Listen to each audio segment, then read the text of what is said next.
Well, you've heard us spend quite a bit of time on the story because I think it applies to far more than just the community of Prairie Village. I think this is a potential blueprint for other communities around Kansas City. And many of you are dealing with this very issue. And that is the way that your city councils are looking to willy-nilly rezone properties to do more what they'll call great high-density living, despite the fact that, many choose these communities because of what they currently are, not what the city councils oftentimes want to turn them into. So Prairie Village, through the Stop Rezoning PV movement, spent the last several months gathering signatures in the community to put these issues on the ballot. There were three things that the Stop Rezoning Prairie Village folks wanted to put on the ballot. And if you drive through Prairie Village, you'd see those kind of red stop sign deals, and that was in large part what this movement was all about.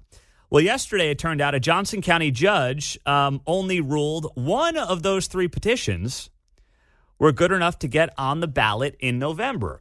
Lori Sharp has been very involved with the Stop Rezoning PV movement. She also happens to be running for city council in that community. She joins us on KCMO. So, Lori, what made the ballot per this judge, and what did not make the ballot according to this judge? Well, that remains to be seen at this point.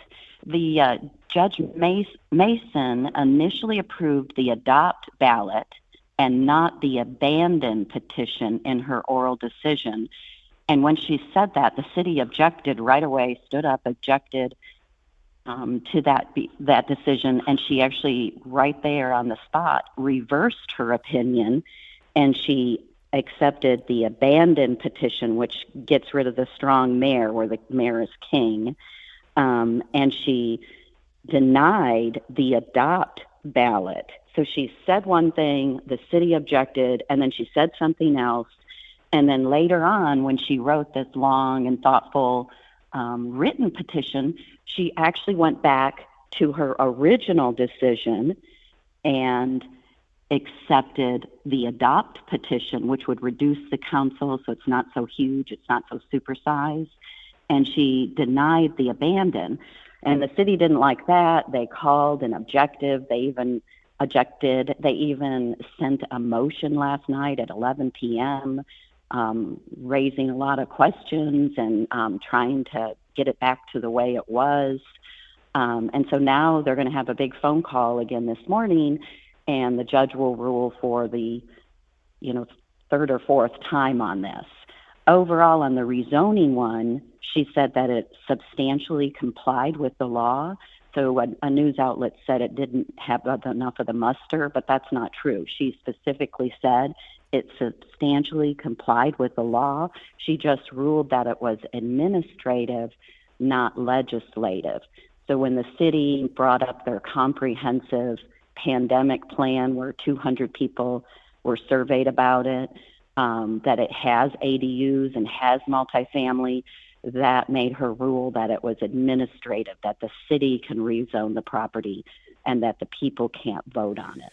Okay, so we don't even really know. There's three things here, right? There's the three different things that you want votes on are, one, how easily the city can rezone property, two, the strong mayoral form of government Prairie Village has, and then number three is the number of council members in Prairie Village, right? Do I have that correct? Those are the three things? Those are absolutely it. You got it. Okay. So of those three, you still don't know as of this morning, despite the fact that local news was reporting something different last night. You still don't know as of this morning which one of those three are going to be allowed on the ballot in November. That's it. Yep. There's been phone calls. Like I said, the city filed another motion last night at 11 p.m., and there's now another phone call set up for today.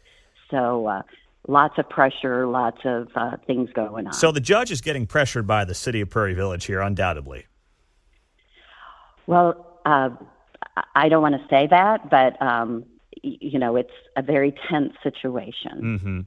And your point, it sounds like, is, obviously you have your beliefs on this, but what you're really asking here is just to allow the people of Prairie Village to vote on these things. That's what you're looking for. That's exactly it. There's actually a really important case in the Kansas Court of Appeals, It's Peter John versus Wichita, and the Court of Appeals actually found that the courts should take extreme caution when taking the rights away from their cities, that they shouldn't be taken away from technicalities or pressure or anything else, that they should allow the people to vote. And that's all we're asking, is to get the petitions on the ballot. Then we'll all have this conversation for 2 or 3 months and really dive deep into it, and then allow the people to vote. And whatever happens, happens. But it's the most democratic way for us to resolve these issues. So what now? I mean, are you just at the mercy of the judge? But I mean, we're 2 months away from this thing potentially being on a ballot. So what's our timeline here? Well, that is it. We're waiting for the judge to again rule. Then we'll kind of regroup and decide, because they substantially comply with the law. So, we'll talk to the attorneys and see what that direction they think we should go into. But we know that the people want to vote. There were thousands of people that signed this petition, came out and want to have a say. They want to have a voice. Prairie Village residents are very engaged. They're very educated. And all of this ADU and multifamily stuff was written during the pandemic and on this village vision that only had 200 people have say in it. That's how many people, well, it was really less than 200. The 187 were surveyed.